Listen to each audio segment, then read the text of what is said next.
Hello বন্ধুরা, তো কেমন আছো সবাই? আশা করি সবাই ভালো আছো। তো আমার প্লটে প্রচুর লোপার পোকার আক্রমণ হয়েছিল।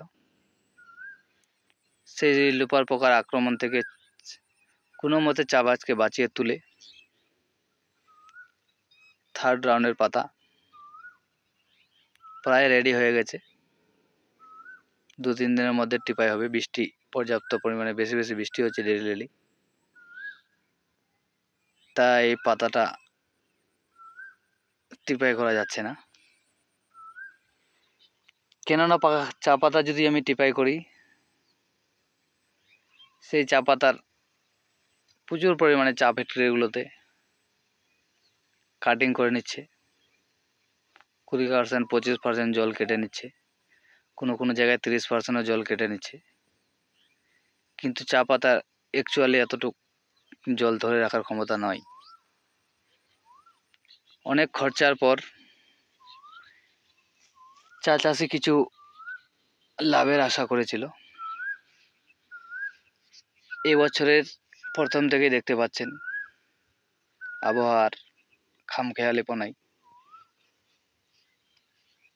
এরকম খরা গেল যে চা গাছকে বাঁচানো যাচ্ছিল না।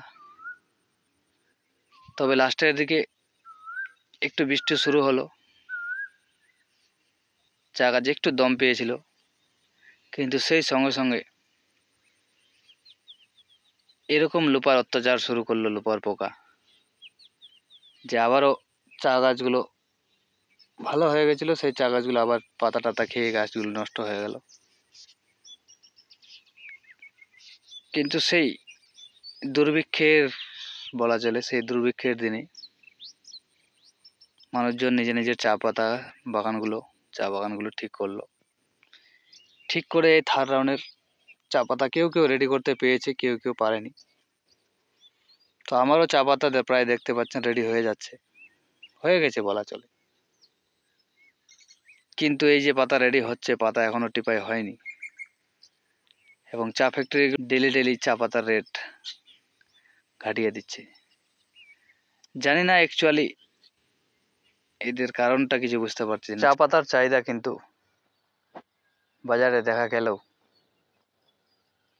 চা ফ্যাক্টরিগুলো ডেলি চা পাতার দাম, কাঁচা চা পাতার দাম কমিয়ে দিচ্ছে। নতুন হলে চ্যানেলটিকে সাবস্ক্রাইব করো, ভিডিওটি ভালো লাগলে একটি লাইক এবং শেয়ার করো।